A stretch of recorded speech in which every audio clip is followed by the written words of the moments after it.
Salut tout le monde, c'est ComicsPlay, j'espère que vous allez bien. On se retrouve aujourd'hui pour une nouvelle vidéo.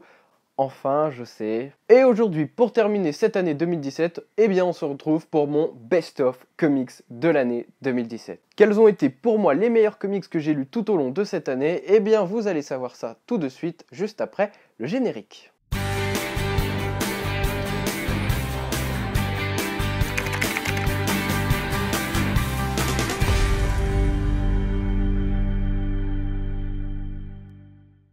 On commence donc ce best-of par la partie Marvel et à mon grand étonnement, vous allez voir, il y a très peu de comics de Marvel que j'ai apprécié cette année. C'est vrai que entre le relaunch All New All Different qui était pour moi complètement raté et les derniers events comme Civil War 2 ou encore Inhumains vs X-Men totalement inutiles, Marvel ne s'en est pas trop bien sorti cette année, pour moi en tout cas.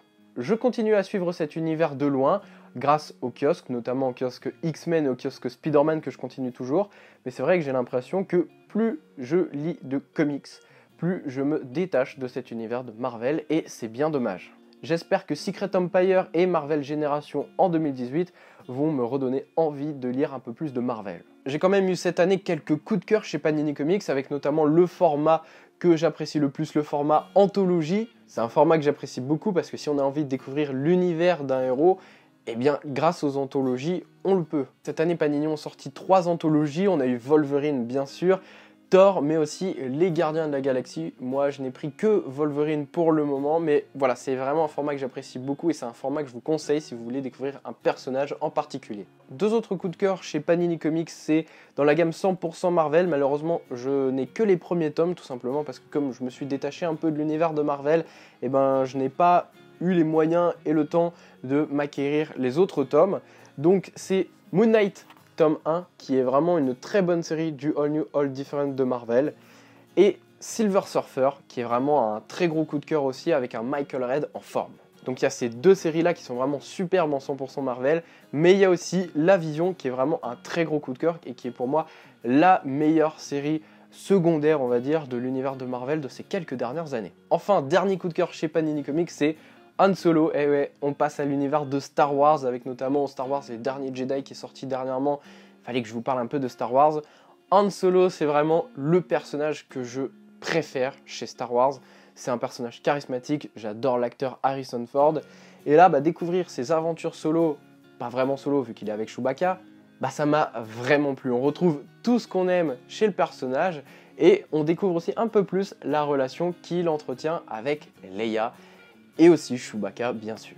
Du côté de chez Urban Comics, j'ai énormément de coups de cœur. En même temps, cette année pour moi, Urban Comics a tout gagné avec un relaunch réussi. DC Rebirth a tout détruit sur son passage et justement, on va commencer avec DC Rebirth. On a bien sûr le DC Univers Rebirth qui pour moi reste une très bonne idée de la part d'Urban Comics. C'est vrai que c'était très controversé parce que tous les numéros Rebirth, on allait les retrouver de toute façon dans les autres tomes, mais je trouve que ça fait vraiment office de point d'entrée pour découvrir tout ce nouveau relaunch qui nous a été proposé durant cette année 2017. Et ce relaunch nous a permis de découvrir de très bonnes séries. Parmi elles, je n'en retiendrai que 3.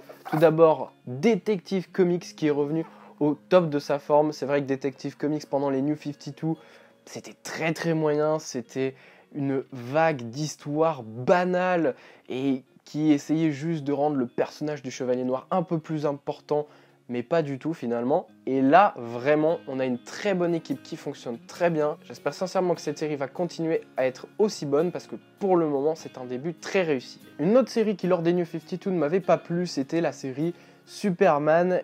Et bien là, Superman a le droit à un autre traitement par Peter G. Tomasi et Patrick Gleason dans le Superman Rebirth.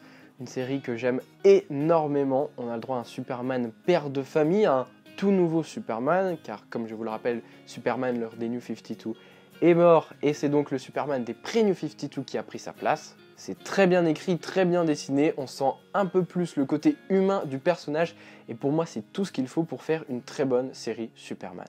Et enfin la dernière série Rebirth que je retiens, c'est la série Green Arrow, que j'ai vraiment surkiffé, surtout grâce au dessin d'Otto Schmidt, un dessinateur que je ne connaissais pas du tout, et qui est vraiment un style de dessin très particulier mais très bon. Je vais vous montrer quelques pages. C'est vraiment magnifique. Voilà, c'est un style très très particulier. Ça m'a beaucoup fait penser en fait à Andrea Sorrentino quand il est arrivé sur le titre Green Arrow. Lui aussi, il avait sa propre patte et c'était une patte que j'avais beaucoup appréciée. Là, c'est la même chose.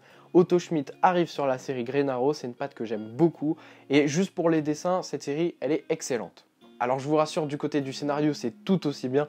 On a enfin les retrouvailles d'un des couples les plus mythiques de l'univers de DC Comics, Green Arrow et Black Canary. Pour terminer sur DC Rebirth, je tenais quand même à souligner le travail remarquable qu'Urban Comics a fait sur les kiosques et notamment sur ces petites pépites, les kiosques récits complets.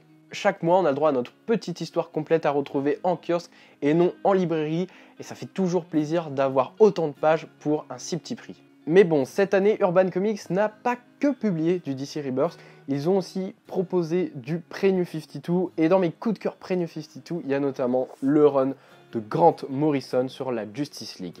Je ne sais pas vraiment comment vous présenter ce run, mais sachez qu'il est juste exceptionnel et c'est pour moi vraiment le meilleur run que j'ai lu sur la Justice League. Alors certes, ça demande quelques prérequis, il faut quand même un petit peu connaître l'univers de DC Comics.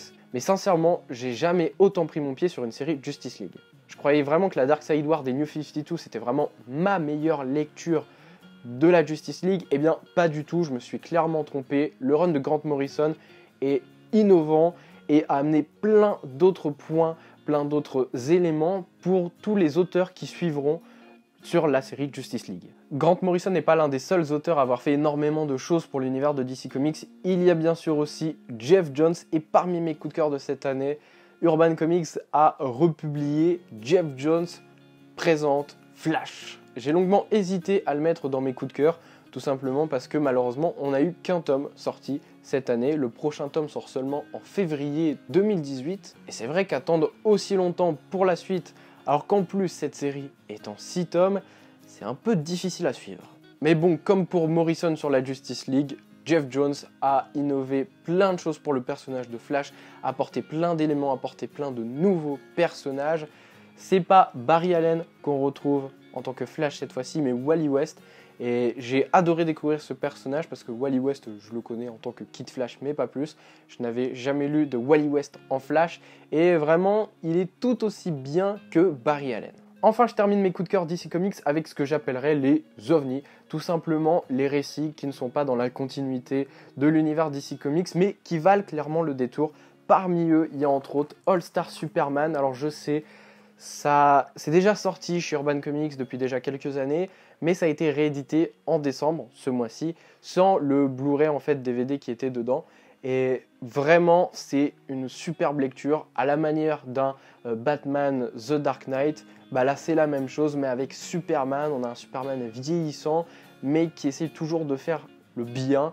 Est-ce qu'il va réussir? Je vous laisse le découvrir par vous-même.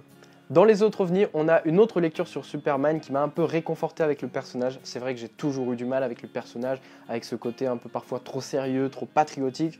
Et là, vraiment, j'ai découvert une nouvelle facette de Superman grâce à Max Landis dans Superman American Alien, qui est pour moi l'une des meilleures lectures que j'ai faites sur le personnage de Superman.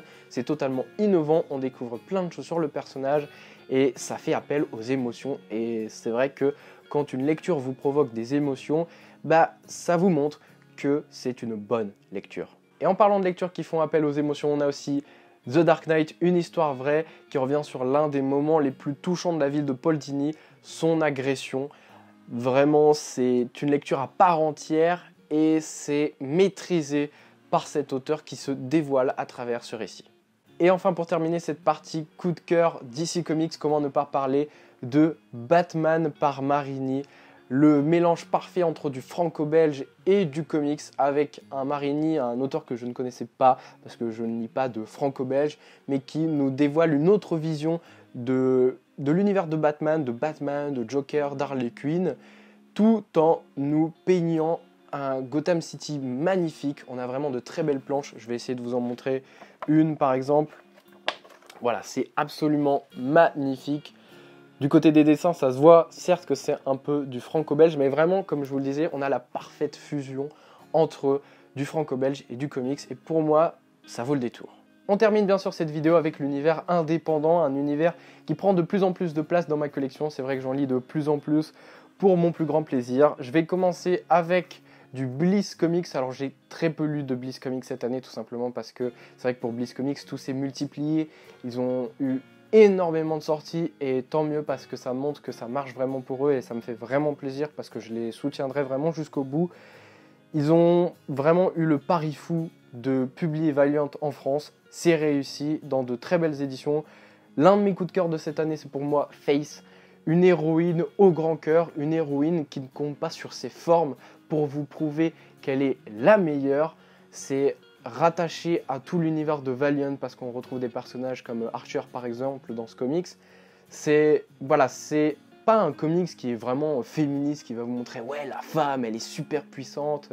Non, pas du tout, c'est vraiment le comics qui va détruire un à un tous les clichés qu'on a sur les femmes. Les super-héroïnes doivent être sexy, les super-héroïnes doivent être puissantes, doivent être fortes. Non, ça montre vraiment tout l'envers du décor et pour moi c'est la meilleure lecture de Bliss Comics de cette année. Chez la gamme Indies d'Urban Comics, 2 récits coup de cœur. I Hate Fairyland, bon, j'ai plus besoin de vous le présenter, le deuxième tome est un carton, tout comme le premier, et c'est une série que je vais continuer à suivre. J'ai hâte d'avoir le fin mot de l'histoire justement pour cette série, je trouve que Scott Young fait un travail mais formidable. Et puis une autre petite découverte de cette fin d'année, Black Hammer, qui était proposée jusqu'à aujourd'hui au prix de 10 €.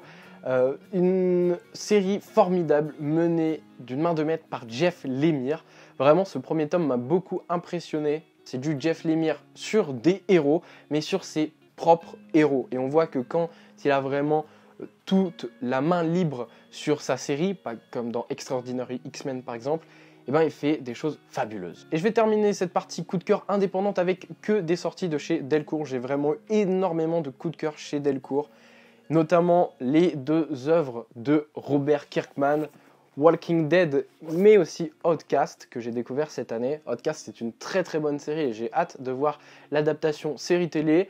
Walking Dead, bon, la série télé est un peu en perdition en ce moment, elle tourne un peu en rond certes, mais voilà, le comics lui aussi tourne peut-être parfois en rond, mais continue à nous tenir en haleine, et vraiment à chaque tome, je suis impressionné de voir qu'on est déjà à plus de 100 épisodes, et que c'est pas barbant. Delcourt a aussi rendu hommage cette année à Terry Moore, un artiste que je ne connaissais pas vraiment, et ils ont proposé 2 grosses intégrales énormes sur 2 des séries phares de Terry Moore. La première, Echo, qui raconte l'histoire d'une jeune femme photographe qui va se retrouver liée à une armure high-tech. Et on a aussi cette année sorti Strangers in Paradise, qui raconte l'histoire de 2 personnages féminins. Ça commence comme une histoire banale de 2 meilleurs amis qui essayent de régler leur petit tracas du quotidien, et ça se finit en véritable série policière, polar, avec tout ce que vous voulez. Ça part vraiment dans les extrêmes, mais c'est une excellente série que je vous conseille. Et puis enfin, comme l'année dernière, mon coup de cœur indépendant reste Birthright de Joshua Williamson, une série qui, du début jusqu'à la fin, est excellente, qui nous tient encore énormément de promesses et qui, pour l'instant, me donne envie de la continuer jusqu'au bout. Voilà les amis, c'est déjà la fin de ce best-of, donc voilà, je voulais vous donner ma liste de meilleurs comics que j'ai lus cette année 2017. Je sais que j'ai pas été très présent ces derniers temps sur la chaîne, mais je reviens en forme pour l'année 2018. D'ailleurs, pour faire un petit bilan de la chaîne de cette année 2017, je tiens vraiment à vous remercier parce que même si ces 4 derniers mois ont été difficiles à cause de mon changement de parcours scolaire, vous avez toujours été là pour regarder les quelques vidéos que j'ai postées, pour me contacter sur les réseaux sociaux ou encore pour vous abonner. D'ailleurs, on gagne plus d'abonnés quand je suis pas là que quand je suis là. Je vous réserve encore plein de belles surprises pour l'année 2018. J'espère que vous serez toujours en rendez-vous. En tout cas, je vous souhaite de très bonnes fêtes de fin d'année. Comme d'habitude, vous pouvez me rejoindre sur les réseaux sociaux Facebook, Twitter et Instagram. Les liens sont bien sûr dans la description. Et puis bien sûr, d'ici la prochaine vidéo, je n'ai que 2 choses à vous dire. Lisez des comics et parlez-en autour de vous. À bientôt.